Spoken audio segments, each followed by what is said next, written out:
As I spoke to you earlier when I was doing the introduction of today's show, I was hoping we could get him because this man deserves nothing but praise and our appreciation for bringing back the BEYA Conference here to Baltimore.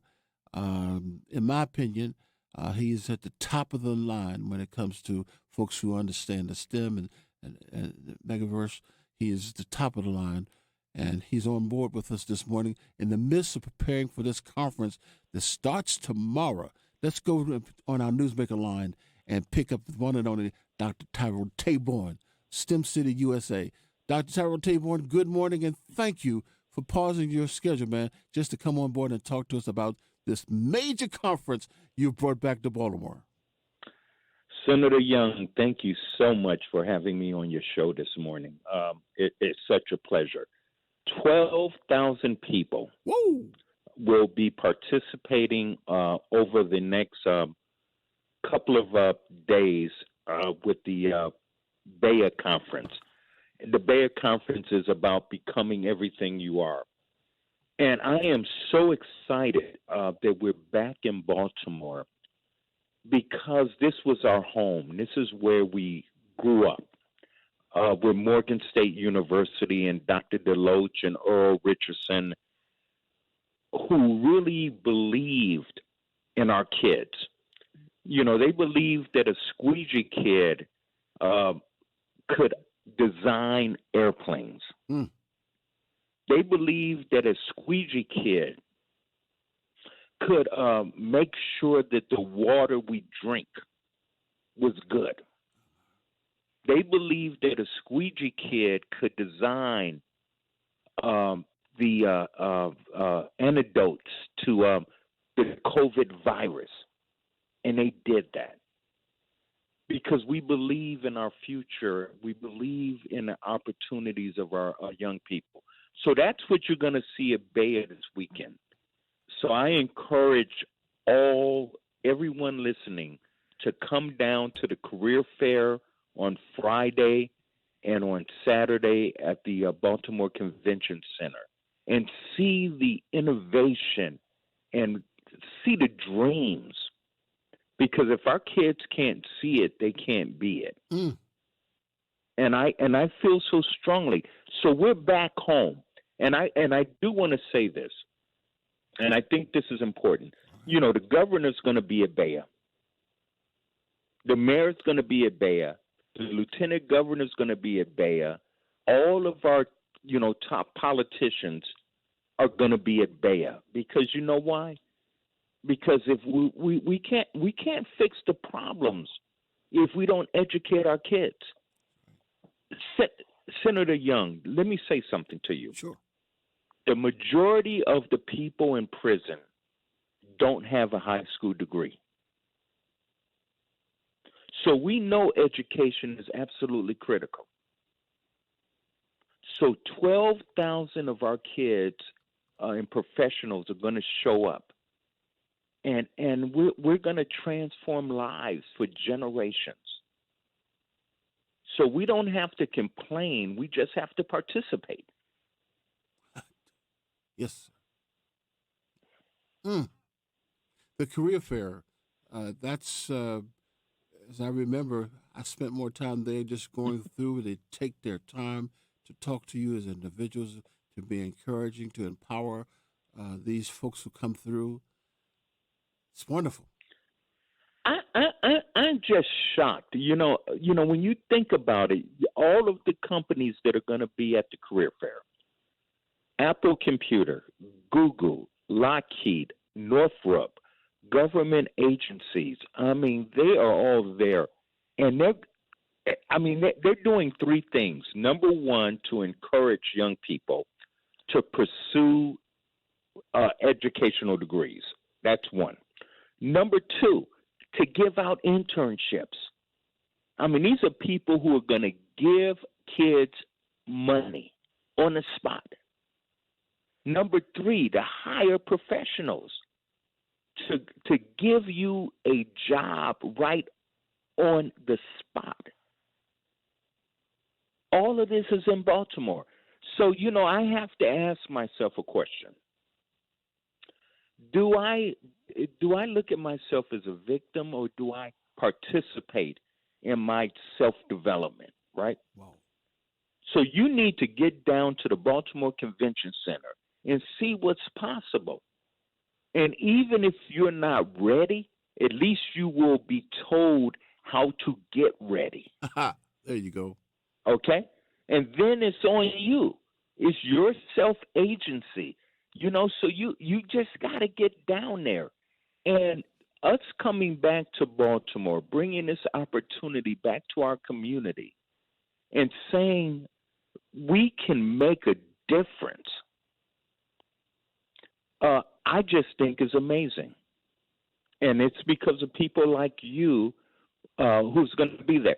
Hey, let me tell you this. Over 200 admirals and generals are going to be at this conference. Whoa. Go ahead. Okay?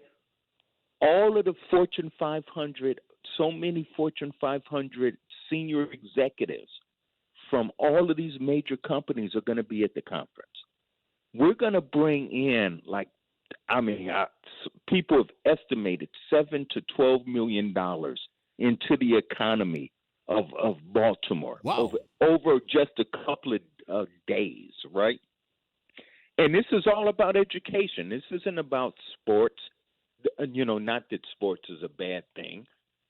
This isn't about entertainment, us, dancing and singing. This is seriously about education. And it's about transforming our community. Because with education, a community is powerful.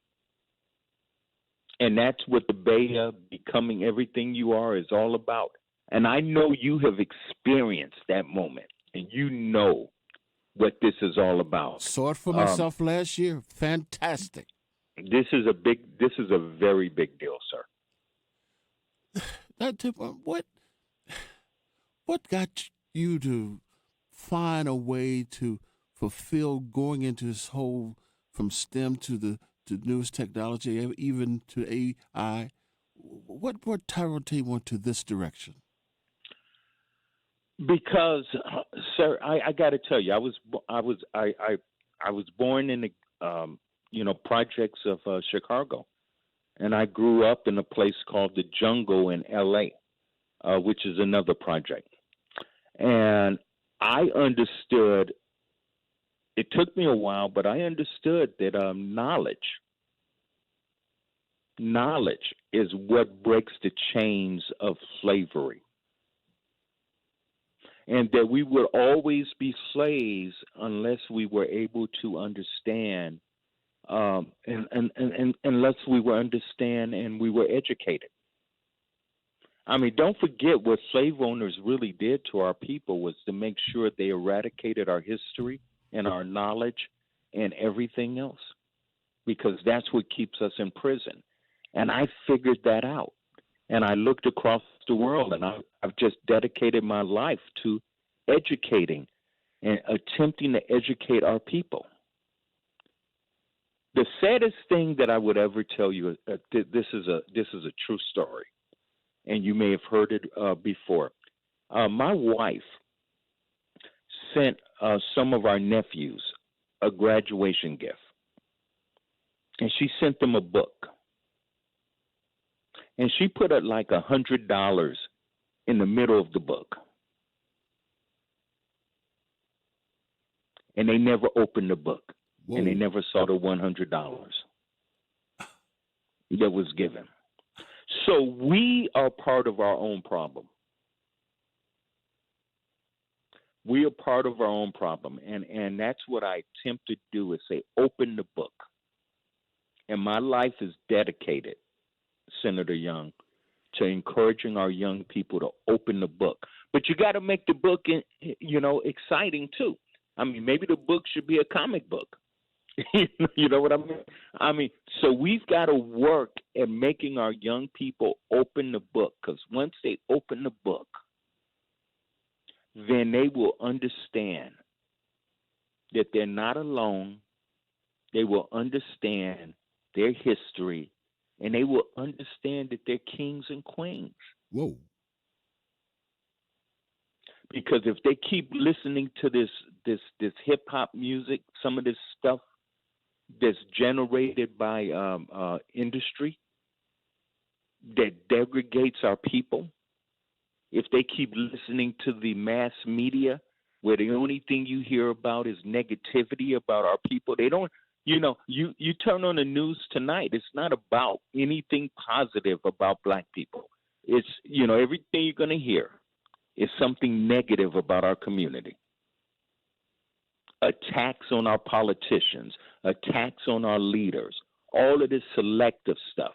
I mean, how in the world, as a young person, if you're listening to this, a young black person, how do you even feel good about yourself? I'm going to tell you how you feel good about yourself. Get your tail down to the Baltimore Convention Center this weekend for BEYA. You're going to feel good about yourself because nobody else is telling that story. Pick up the Afro. You're going to feel good about yourself if you read that. But if you let the other negativity out there, you're never going to feel good about yourself. You're gonna be safe. You're gonna hate yourself, right? So get down to the Baltimore Convention Center for BEYA on Friday and Saturday, and you're gonna feel good about who you are. Doc, when I was there last year down the National Harbor one of the things that impressed me is when you have the opportunity for these young folks to come across the stage after being introduced for one reason or another. But what amazed me is I can remember one guy, I don't think he was more than 20, maybe 21. He was making six figures. That's right. 6 figures, Doc. And talked about what he had got and found the opportunity, and now the benefit that's come to him. And he obviously he was not the only one. There were many. One of the things, Senator Young, we took out skills, trade skills in the many of the high schools. But let me tell you, I want people to do lifetime learning. You never need to stop learning. Okay, there's no terminal degree. But let me tell you this: you don't have to go to a 4-year college to make 6 figures right now. I mean, seriously, you don't. You can take a certification course, and you can make almost 6 figures, or at least you can be $70,000 in some of these technical fields, right? And I just don't understand, with all of the technical jobs open, that our kids, they just don't even understand what's available to them. And that's what we're going to try to address at the Black Engineer of the Year Conference of this weekend, to show young people all of the opportunities that are open to them. There is no reason in the world, if you can clean, a car window, there's no reason in the world that you can't design a game, a computer game, and be able to make a ton of money. There's no reason in the world that you can't work and get certification at Anne Arundel Community College to work in a dry lab for Northrop, or be a welder, just a welder to help build airplanes. Do you know that job is like $100,000? Wow. Manufacturing jobs. You can't send a manufacturing jobs to China. That stuff's got to be done in the USA. Should be. Right? And these jobs are wide open for our kids. What brought you to establish STEM City USA, sir? Because that is the next level of the technological revolution that's taking place. And to make this very short, we are about to hit a new transformational technological revolution. Mm. and it's all based on blockchain. It is about to change the world, and nobody is in front of it right now. Everybody's trying to figure out how to get in front of it. We are in front of it.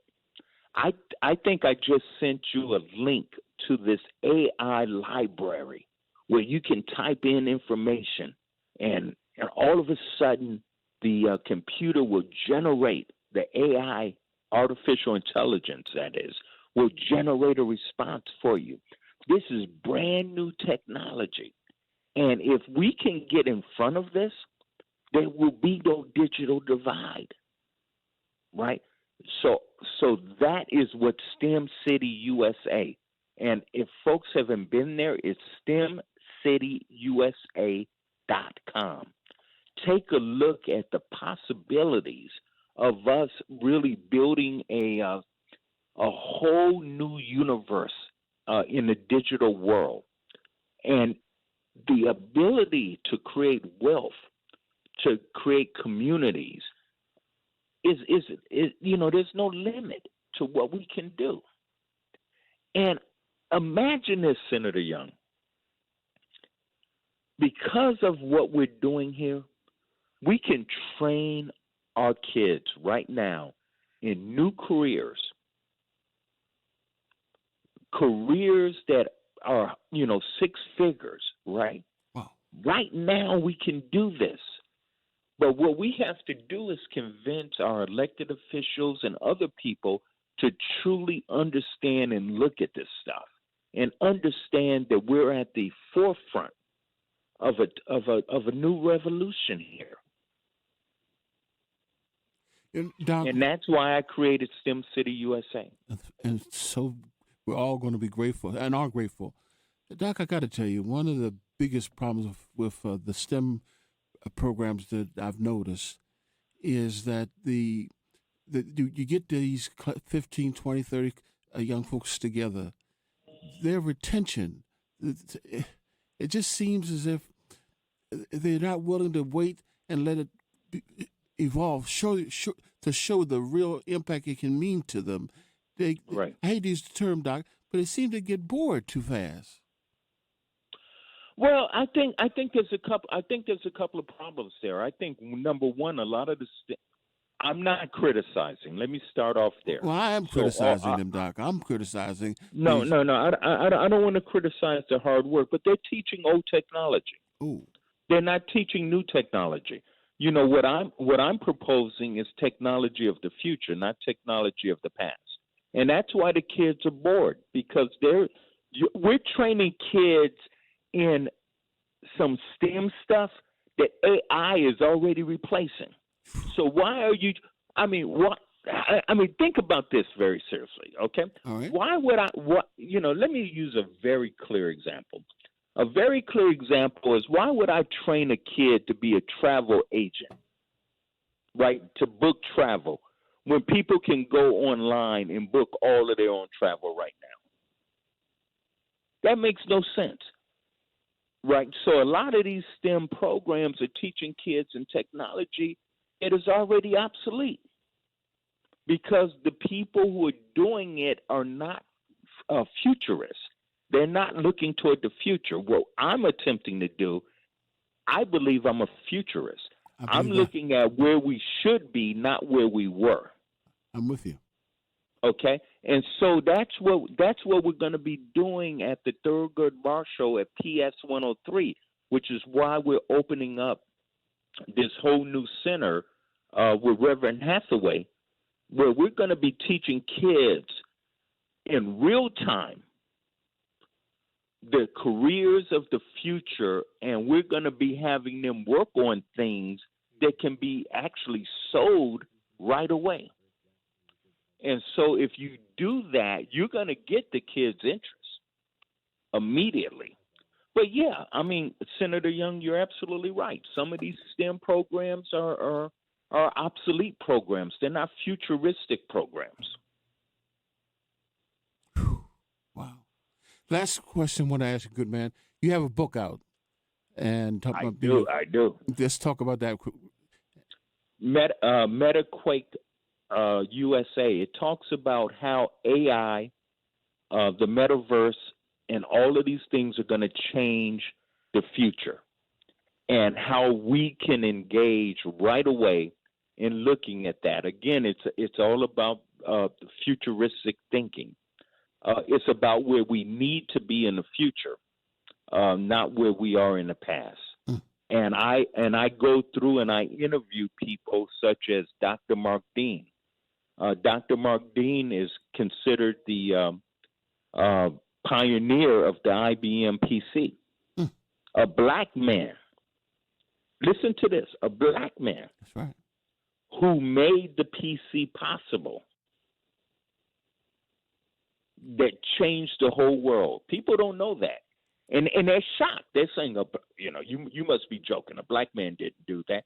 No, absolutely. A black man came up with the concept on how to reduce the computing power to something you can put on your desk, which is what all of us use right now.